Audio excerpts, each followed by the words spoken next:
La première fois qu'on a pensé à traiter ce sujet, ce thème des censures, c'est sans doute un des premiers éléments déclencheurs, c'est sans doute les événements de Charlie Hebdo en début d'année 2015.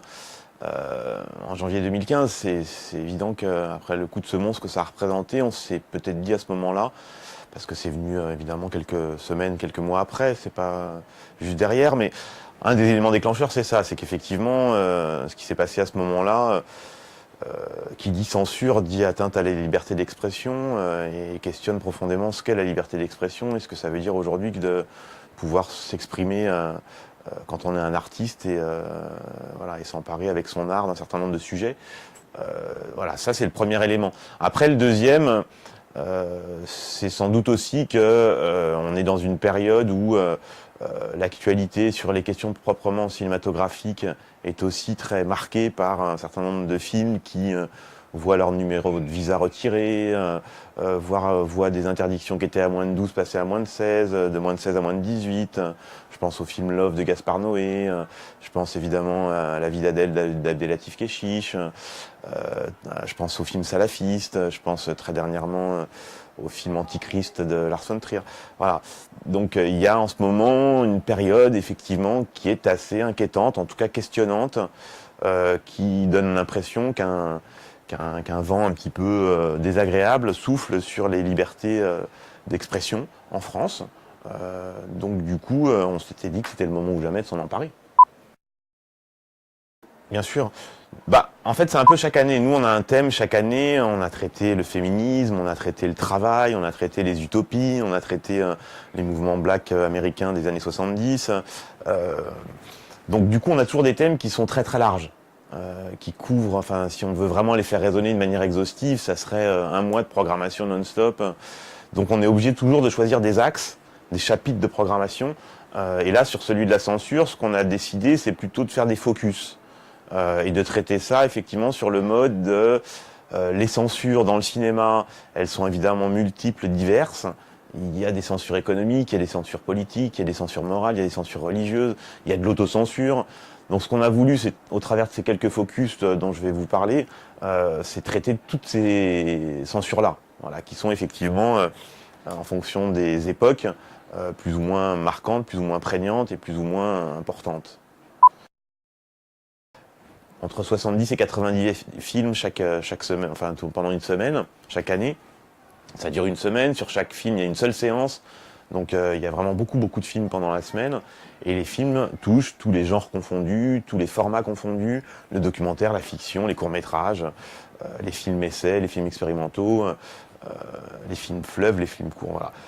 En fait, ceux qu'on n'a pas trouvés sont pas tellement liés à des problématiques de censure, sont plus liés à un problème plus général aujourd'hui, qui est que il y a de plus en plus de films dans l'histoire du cinéma. Les plus connus, ça, il n'y a pas trop de problème, ils sont là.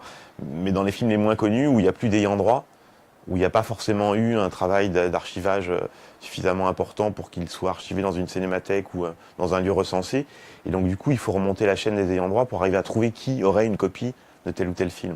C'est plus ça en fait qui est difficile aujourd'hui, et c'est vrai que comme l'intérêt principal de notre festival, c'est qu'on montre énormément de films rares, de films qui n'ont pas de distributeur en France, et qu'on va aller chercher les copies voilà, chez des collectionneurs ou dans des endroits parfois improbables. C'est d'ailleurs l'essentiel de notre travail pour préparer ce festival, c'est de trouver les copies, trouver les endroits où sont les copies, et les autorisations de pouvoir les montrer. Donc du coup, c'est plus là qu'il y a peut-être une vraie question aujourd'hui. C'est pas tant la censure en tant que telle que le fait qu'il y a un pan entier du cinéma qui, s'il n'est pas bien sauvegardé, préservé, ce que font beaucoup de cinémathèques de manière très très bien et importante aujourd'hui, mais il y a encore des films qui sont durs à trouver, voilà, et qui n'ont plus d'ayants droit. Les cinémathèques en plus ont une politique de sauvegarde de leur patrimoine qui est tout à fait logique et naturelle et légitime, que quand ils n'ont qu'une seule copie, ils la font pas sortir, autrement évidemment, elle risque d'être abîmée. Donc du coup, il y a des films qu'on ne peut plus montrer aujourd'hui à cause de ça. Oui, c'est aussi un des atouts de notre festival et du cinéma pour lequel je travaille, c'est-à-dire qu'on a gardé effectivement, en plus du numérique, dans nos deux salles, des projecteurs 35 mm, pellicule donc, et on a aussi du 16 mm d'ailleurs qui est projeté pendant le festival. On loue un projecteur 16 mm exprès pour ça. Oui, c'est sûr. Il y a beaucoup de films qui aujourd'hui ne sont pas encore en numérique et sont invisibles pour les salles qui ne sont pas équipées en 35 mm, c'est certain. Donc est-ce que c'est une censure? Je sais pas, en tout cas c'est une évolution technologique qui fait que ceux qui n'ont pas les moyens d'investir pour numériser leurs copies, que ce soit des distributeurs, des collectionneurs, eh bien voilà, je sais qu'il y a des pans entiers encore d'archives de cinémathèques qui ne sont pas encore numérisées parce que ça coûte très très cher. Voilà, donc, mais ce travail-là est en cours, donc ça va prendre des années, c'est évident. De toute façon, on sait aussi que pour l'archivage et surtout pour la sauvegarde du patrimoine cinématographique mondial, les distributeurs avec le numérique gardent toujours et ressortent d'ailleurs souvent une copie 35 mm. C'est une copie pellicule en fait, il y a un positif qui est gardé parce que c'est finalement on sait que ça peut se garder des années et des années. Avec le numérique, on ne sait pas encore très bien combien de temps ça peut se garder. Hein. Donc pour l'instant, c'est quand même la pellicule qui est encore l'étalon de sauvegarde en termes de patrimoine, quoi. En gros, on démarre de manière très sérieuse la préparation de ce festival fin août. Voilà, de manière très très sérieuse fin août, et après c'est effectivement non-stop jusqu'en février, donc ça fait septembre, octobre, novembre, décembre, janvier, février. Ça fait 6 mois de travail intense, quoi. Voilà. Et donc vous savez à peu près Le thème de l'année prochaine? Non, on retient jamais le thème d'un an sur l'autre en fait. On essaye toujours d'attendre voilà, cette période entre mars et août où on réfléchit, on travaille, on voit un peu ce qui bouge dans le monde du cinéma, s'il n'y a pas des thèmes évidents qui se dégagent, des films qu'on peut voir par-ci par-là dans les festivals, dans les films qui vont sortir. Et c'est souvent comme ça. Et puis dans l'actualité, là, on parlait de l'élément déclencheur qui était effectivement ce qui s'est passé en janvier 2015, les événements tragiques. Voilà, on attend aussi de voir s'il n'y a pas des idées qui peuvent venir.